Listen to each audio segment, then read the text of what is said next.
Broadcasting live from Forward Observer Central Command in Austin, Texas. It's the man always out front on the issues. You're listening to Out Front with Mike Shelby.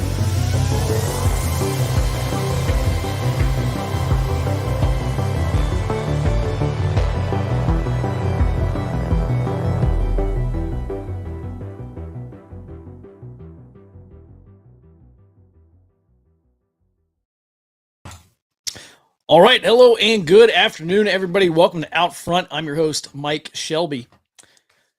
Just a while ago, earlier today, Biden confirmed, Joe Biden. By the way, have y'all seen, I say this all the time. Have y'all seen that video? This guy's on the street and he's got a microphone and he's asking people questions about Joe Biden. It's really funny. I'll try to find it, maybe play it on the show for you sometime. At least play the audio. At any rate, Biden confirmed that new White House policy is that the United States is going to confiscate the assets of these Russian oligarchs to compensate Ukraine. Apparently, they're just going to write Ukraine a big fat check. And that measure was also approved by the House.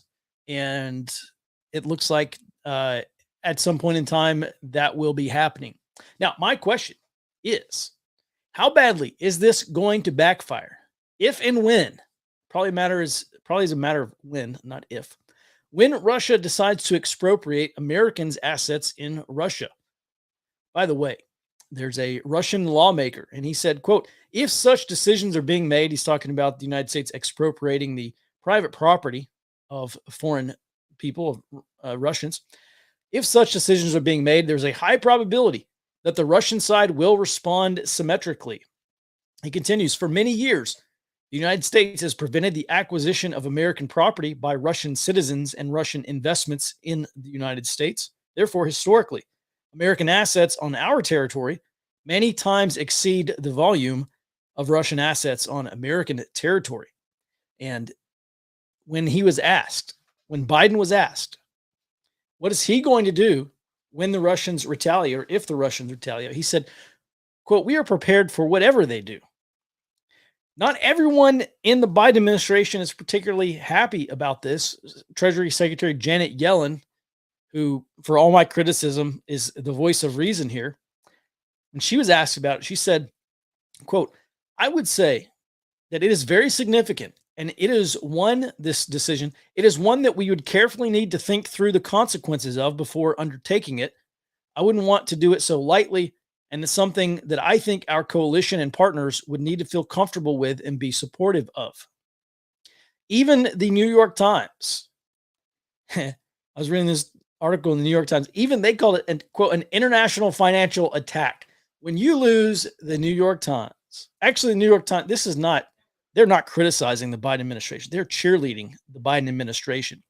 But it absolutely is. Putin says the United States is waging financial and economic warfare against Russia. That is absolutely true.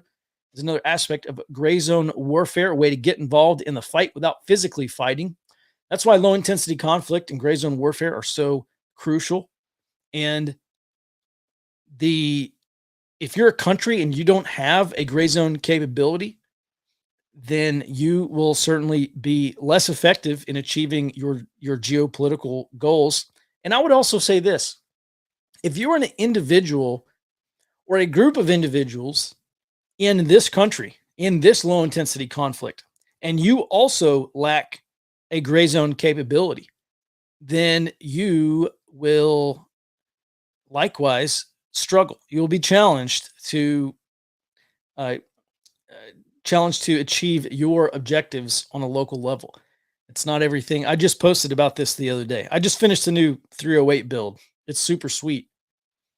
But I said sometimes I'm really disappointed that so many people in our community, it's almost like gun worship.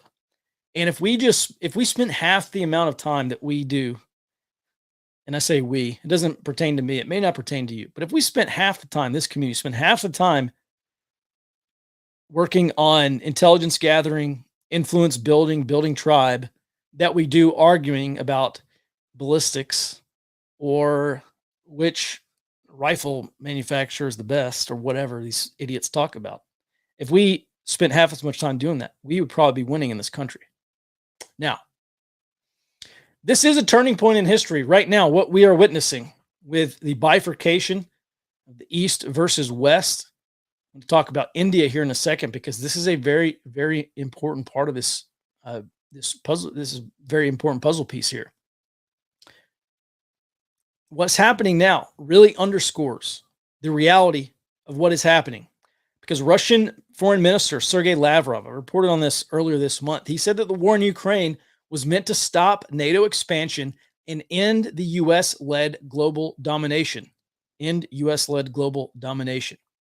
He said, quote, our special, and again, this was earlier this month, he said, our special military operation is meant to put an end to the unabashed expansion, talking about of NATO, and the unabashed drive towards full domination by the United States and its Western subjects on the world stage.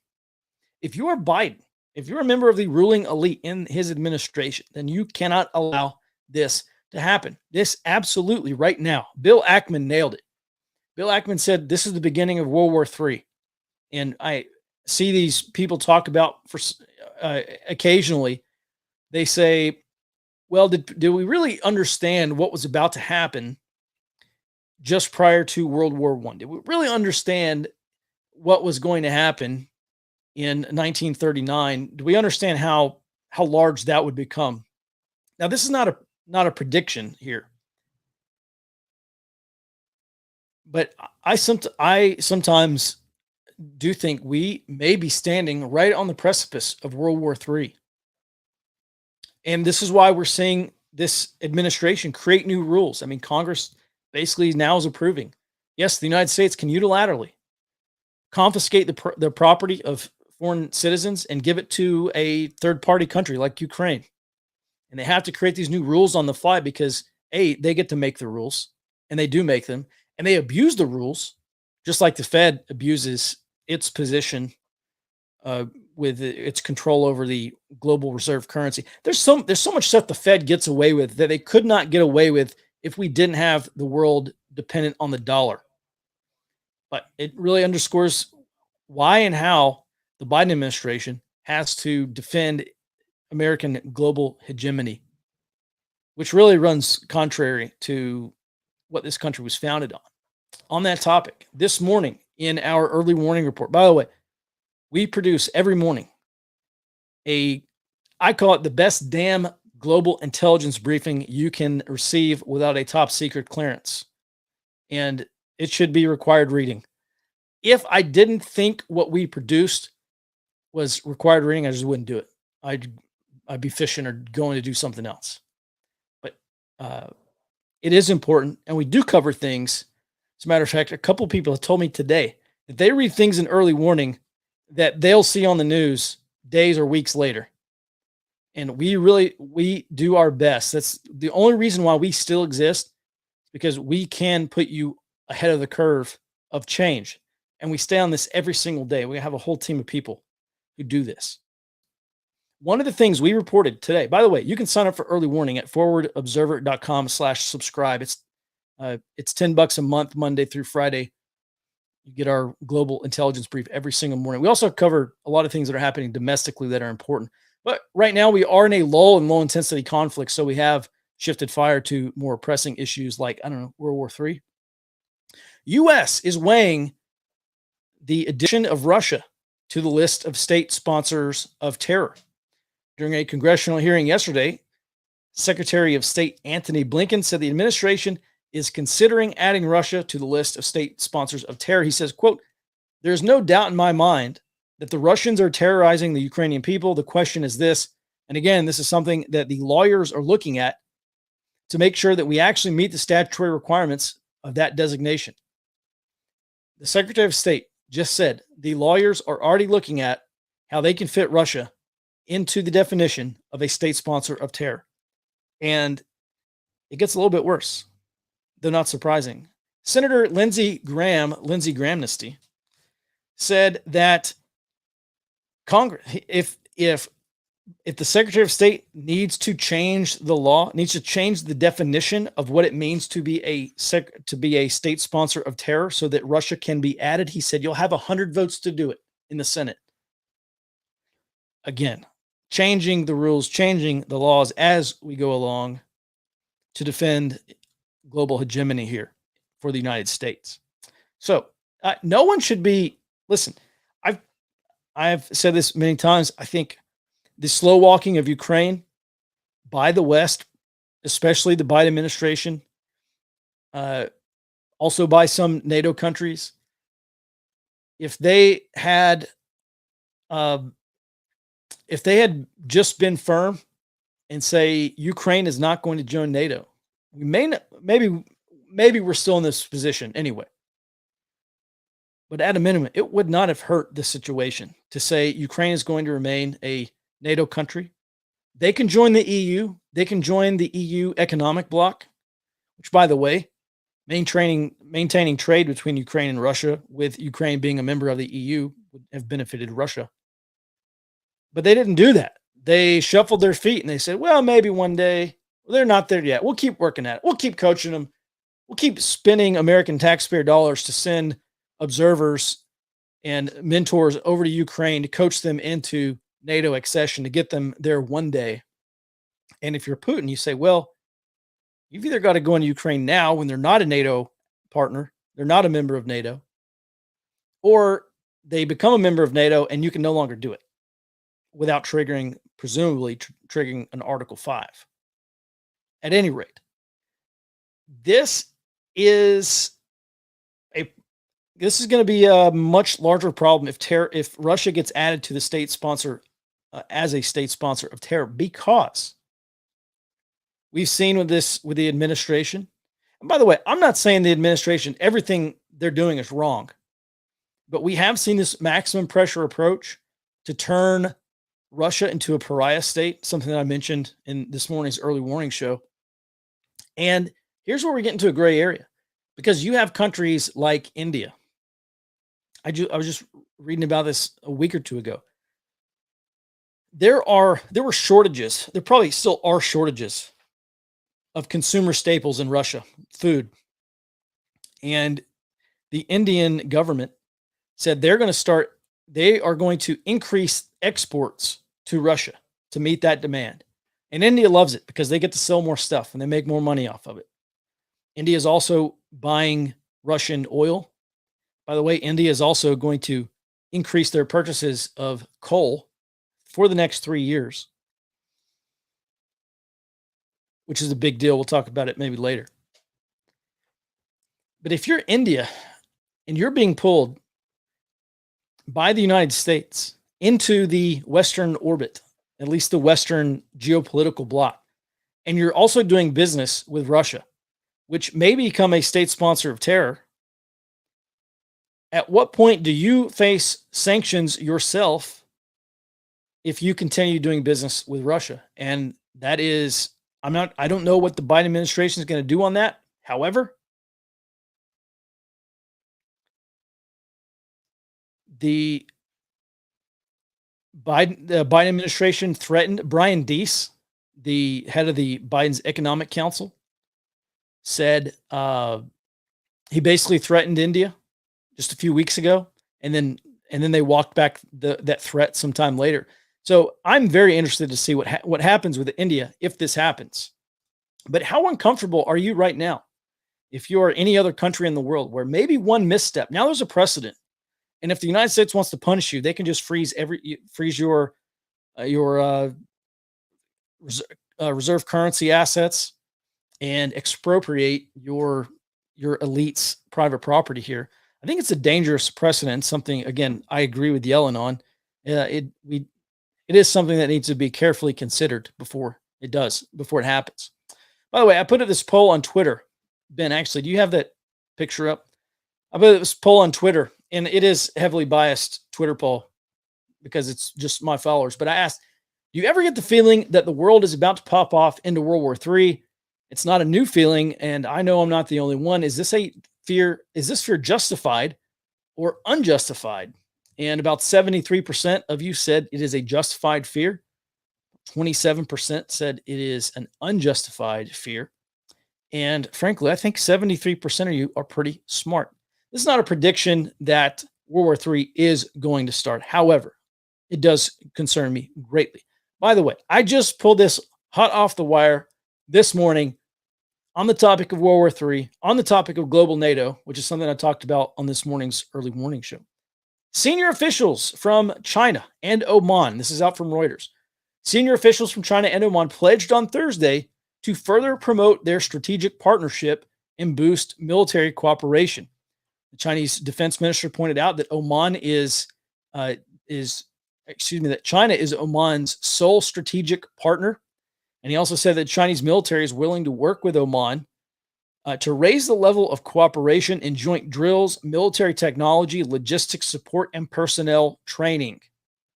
One of the things we talked about is this concept of global NATO. I've talked about this senior NATO official going over to South Korea to discuss interoperability, improving the interoperability between NATO militaries and South Korean military.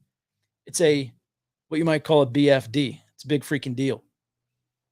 And by the way, I shared this on Twitter earlier today, and someone says, "Oh yeah, Oman has 5 million citizens. That's like a really slow process." And indeed, it is slow. However, I can use Google too. And let's check this out. The exports in Oman, the top exports of Oman are crude petroleum, petroleum gas, refined petroleum, semi-finished iron, and nitrogen-based fertilizers. If you are China, you want access to all of that. So it doesn't matter how many people are in Oman. What matters is Oman has just solidified this strategic partnership. China has solidified the strategic partnership with Oman, which they presumably will continue to receive these strategic materials. By the way, the globe's top importer of semi-finished iron was China in 2020. If you're China, you've got to be feeling pretty good about that. Now, with this, I'm going to jump into the comments, and questions, and we'll finish up the rest of the show. By the way, guys, I don't think I'm going to be on the show tomorrow, but I will be back on Monday at 2 p.m. And with that, Ben, if you can help me find some questions, go ahead and drop your questions into the chat. Can someone explain to me what happened to Joe Biden? He used to sniff people all the time. Now he doesn't. That's a good question. I guess his handlers finally got him to stop sniffing people.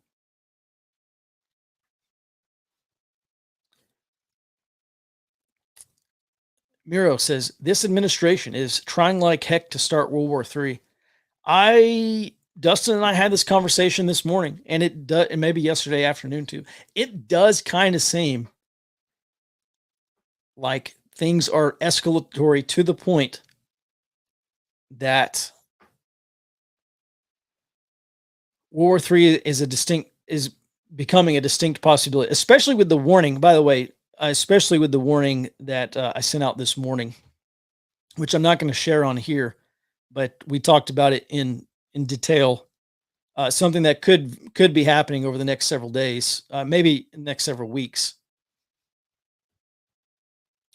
All right, let's see here. Slide Sugar says, public service announcement. YouTube hides this content. It only gets out if we share this video. Yeah, listen, I certainly appreciate people sharing the channel with people, sharing the links. That's I consider that a personal favor, and thank you to everyone who does that to help grow the show and reach more people. Ultimately, the more people I can reach, the happier I'll be, because maybe I'll feel like I'm making a difference here. All right, Mike, are you still bullish on cryptocurrency? I bought some Cardano on your recommendations. Are you still buying? Long term, I am bullish, and I am bullish on Cardano. Yes. Frankly, long term, I have thought about, well, I guess about 2 or 3, 4 months ago, I had considered selling off my Cardano. I don't think I will. I think I'm just going to leave it. It's staked.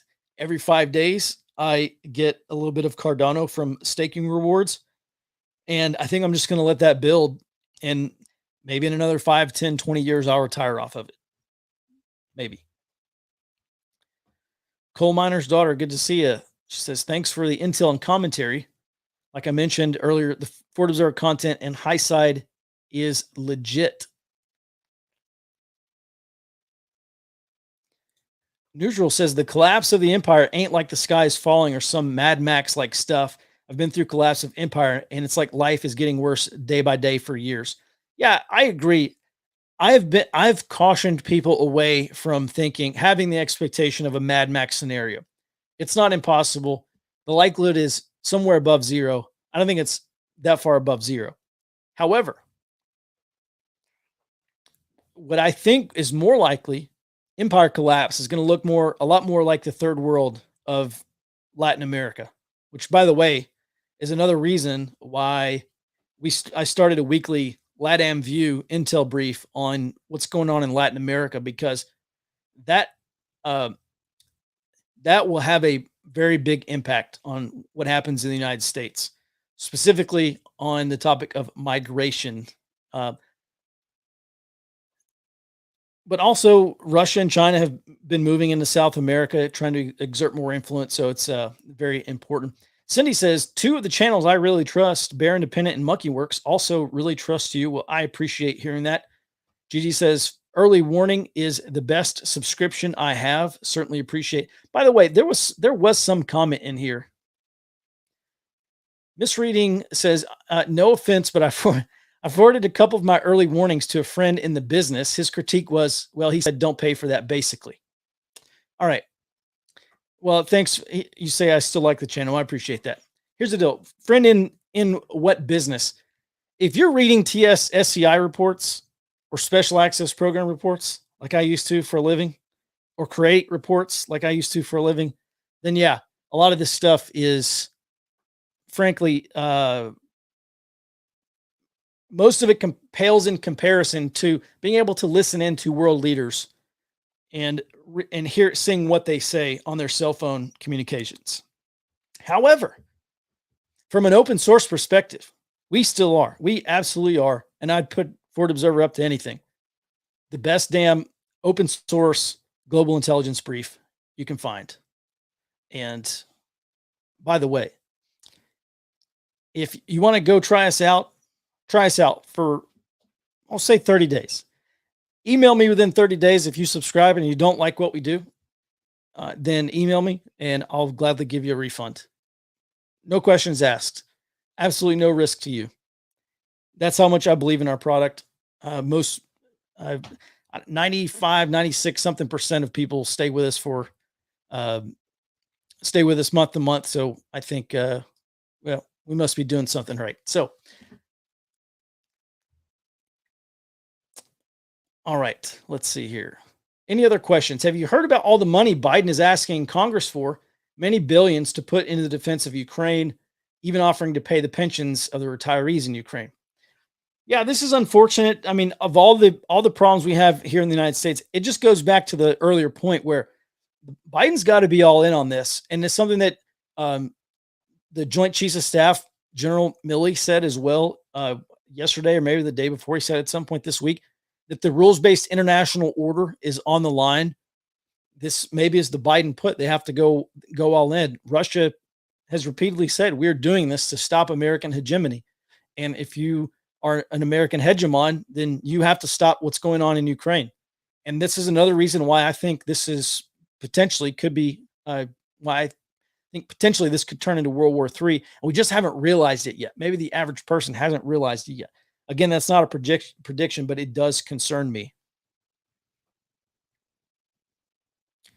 All right. Any other questions? Let's see. CMAC says your intel is good. Don't let the haters get to you. Yeah, listen, again, if you got a top secret clearance, actually, let me rephrase this. People with top secret clearances still read our report every morning. I will say that. And I do know that for a fact. Gulf City says, I've been a paid subscriber since the Civil War II response to John Mark. I wouldn't trade this info for the world. Certainly appreciate it. Soviet Airborne says, you are absolutely crucial to those of us not in the intel community. Thank you. Well, thank you. I appreciate that. Guys, any other questions? And by the way, This does not have to be about global affairs. This can be about how to prepare for this. Local intelligence gathering. Honestly, that is what I really started doing, and that I still want to still teach intelligence gathering, still want to talk about it, still want to develop that capacity for you, because in terms of an emergency or a prolonged conflict or any kind of disaster in this country, your access to local information is going to give you a strategic advantage, or it is going to be a strategic vulnerability for you if you cannot do that. You're a student of history. Are you aware that you're the kind of person who found no? Uh, just for the sake of people listening on the podcast version, are you aware that you're the kind of person who founds kingdoms and builds nations? I'm definitely not that person. I don't have near the okay. Listen, Hans Hermann Hoppe said, I was just watching a video today, and he basically said, look, in those types of societies, it's the smart bad people who rise to the top. And I don't know. I just don't think I'm a smart bad person. Slide says, doing an area study has helped me get a peace of mind because I can improve the things I can control. Yes, absolutely. Do your area study. And it's not just for threats. You should be doing your area study and determining which individuals and groups exist in your community, exist in your town or your county that you can reach out to and that you can inform and influence and potentially recruit into a county-wide movement for political, social, economic benefit. There are people we need to link up. There's a really great book called The Tower and the Square. It's by Niall Ferguson. And he said, if you want to build power, build a hierarchy. If you want to build influence, build a network. And this is why I'm so big on building local information sharing networks, local preparedness networks. It's because information matters. And the faster we can get information from point A to point B, the faster we can react or respond to whatever's happening. And if you don't have that ability to get information from point A to point B, then you will lose that ability to respond quickly. Virginia's gas tax holiday got shut down yesterday. Thoughts? Yeah, I'm not a proponent of the gas tax holiday. If we're going to do anything for the gas tax, we just abolish it altogether. However, and just let the states, let me rephrase this. Here's the problem with the gas tax holiday. It's probably inflationary because you bring down the price of gas. People are going to go out and buy more. They're going to buy more gas because they know the price of fuel is probably going to go up over the long term. So if the price of gas came down by 30 or 40 cents tomorrow, or by a buck or however much, $1.50 in California, people are going to go out and buy a lot more of it. And that's going to lead to rationing. Okay. Oh, you can only buy 8 gallons at a time. You can only buy 10 gallons at a time. I think it creates more problems, but more than anything, it creates more demand, which means price is going to go up, and there's going to be gas stations out of fuel because gas has come down by 10 or 20, 30, 40 cents or whatever in your state. So I'm actually not a massive fan of that.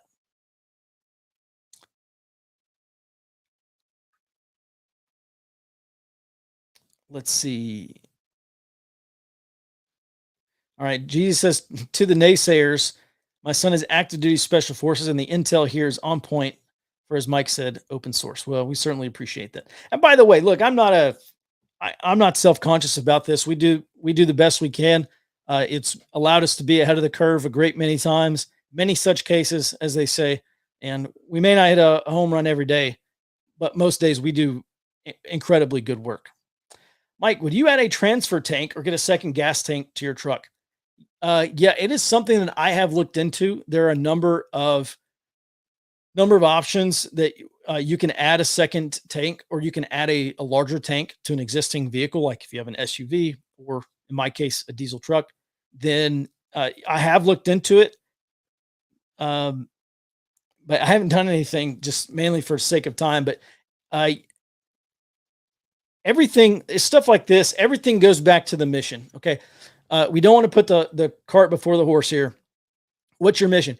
If you expect to drive for a long distance, then yes, putting a larger tank on your vehicle may be there may be a benefit for you there.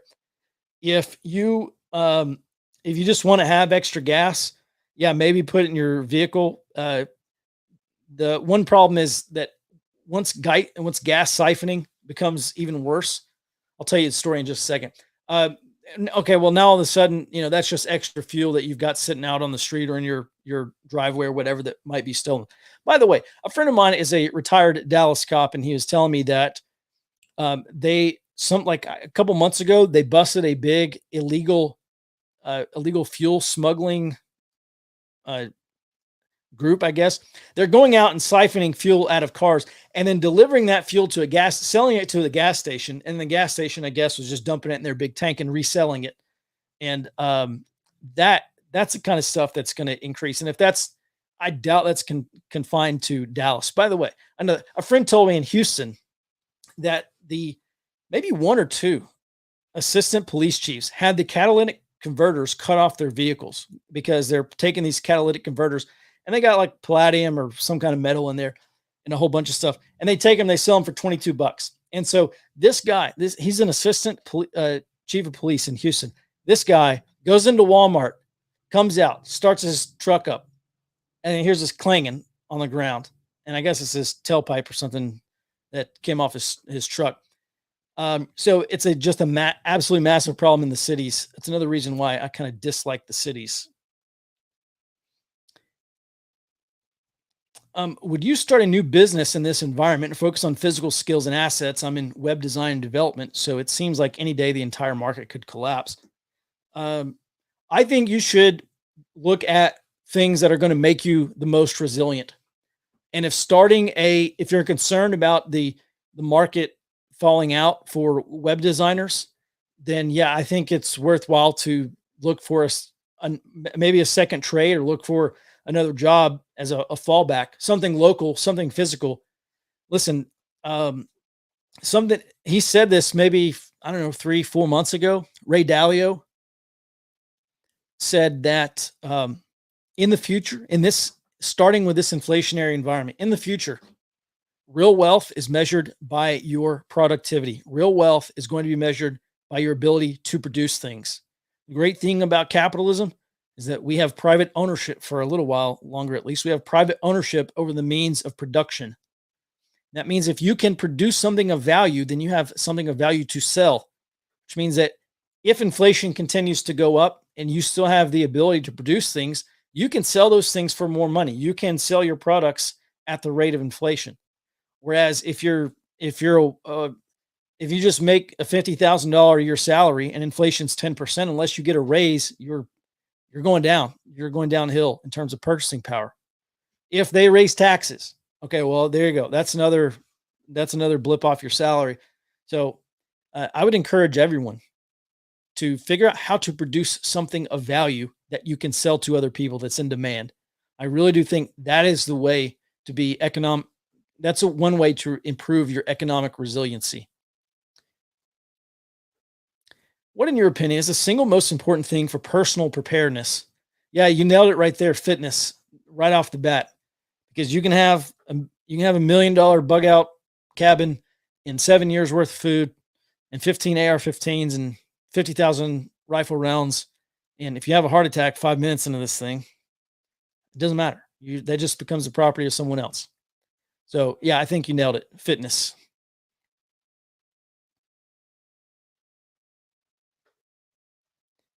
Let's see. Let's look at any other questions.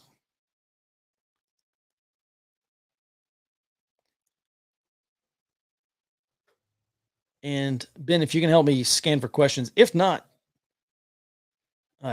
then we'll call it a day.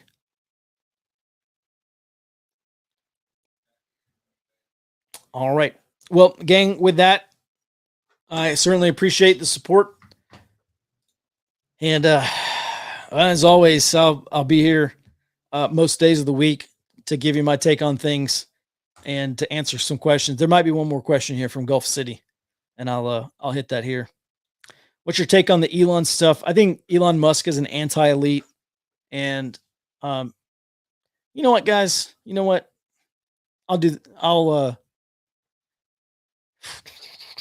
No, we'll tackle it Monday. We'll tackle it Monday. We'll do elites and anti-elites on Monday.